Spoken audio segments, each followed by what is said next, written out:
যেমন ভারতের তেজস যুদ্ধবিমান দুনিয়াকে তার ক্ষমতা দেখাচ্ছে, তেমনি ভারতের বৈজ্ঞানিকরাও তেজসকে টেকনোলজিক্যালি আরো অ্যাডভান্স বানানোর জন্য দিনরাত পরিশ্রম করছে। কিন্তু তেজস যতই স্বদেশী হোক, তেজসকে বানানোর জন্য আমেরিকা, ব্রিটেন এবং ইসরায়েলের অনেক যোগদান রয়েছে।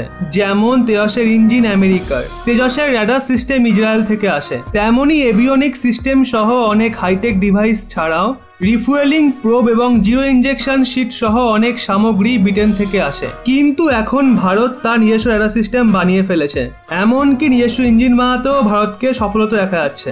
আর ভারত নিজের এভিওনিক্স কমিউনিকেশন এবং নেভিগেশন সিস্টেম তৈরিতেও লম্বা ঝাঁপ দিয়েছে। কিন্তু তাও এই সবগুলোর অনেক পরীক্ষা এখনো বাকি আছে, যার জন্য ভারতের আরো কিছুটা সময় লাগবে। আর যতদিন না ভারত নিজের 100% স্বদেশী যুদ্ধবিমান তৈরি করছে, ততদিন ভারতকে যুদ্ধবিমানের বাণিজ্যে বেশ কিছু সমস্যার সম্মুখীন হতে হবে। যেমন সদ্যই মালয়েশিয়া তেজসের প্রতি গুরুত্ব দেখিয়েছে, আর এখন আর্জেন্টিনার বায়ুসেনাও তেজস যুদ্ধবিমানে ইন্টারেস্ট দেখাচ্ছে। কিন্তু তেজস যুদ্ধবিমানের ডিলে ব্রিটেন থেকে আনা সামগ্রী এবং হাইটেক ডিভাইসেস সমস্যা হয়ে দাঁড়িয়েছে। কারণ যদি ভারতকে তেজস বিক্রি করতে হয়, তাহলে ভারতকে ব্রিটেনের কাছ থেকেও তেজসকে বিক্রি করার জন্য লাইসেন্স নিতে হবে। তবে আপাতত ব্রিটেন সেটার জন্য প্রস্তুত নেই।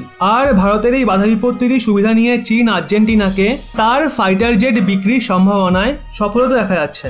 অবশ্য আর্জেন্টিনার হালকা ফাইটার জেটের প্রয়োজন আছে, সেই জন্য আর্জেন্টিনার কাছে তেজস একটা সব থেকে ভালো বিকল্প ছিল। কিন্তু ব্রিটেনের থেকে লাইসেন্সের অনুমতি নেওয়া বড় সমস্যা হয়ে উঠেছে, কারণ আপাতত ব্রিটেন তার সামগ্রীর সাথে তেজসকে বিক্রির অনুমতি দেয়নি। অবশ্য তথ্য অনুসন্ধানকারীরা মনে করছেন এই ব্যাপারটা আলোচনা এবং সমঝোতার মাধ্যমে সমাধান করা যেতে পারে। কিন্তু যতক্ষণ না ভারতের এই সমস্যার সমাধান হচ্ছে, ততক্ষণ চীনের সুবিধা নিতেই থাকবে। তাই এখন ভারতের উচিত নিজেদের 100% স্বদেশী যুদ্ধবিমান বানানোর দিকে ফোকাস করা, যাতে যুদ্ধবিমানের ব্যবসার জন্য কারোর অনুমতির অপেক্ষা না করতে হয়।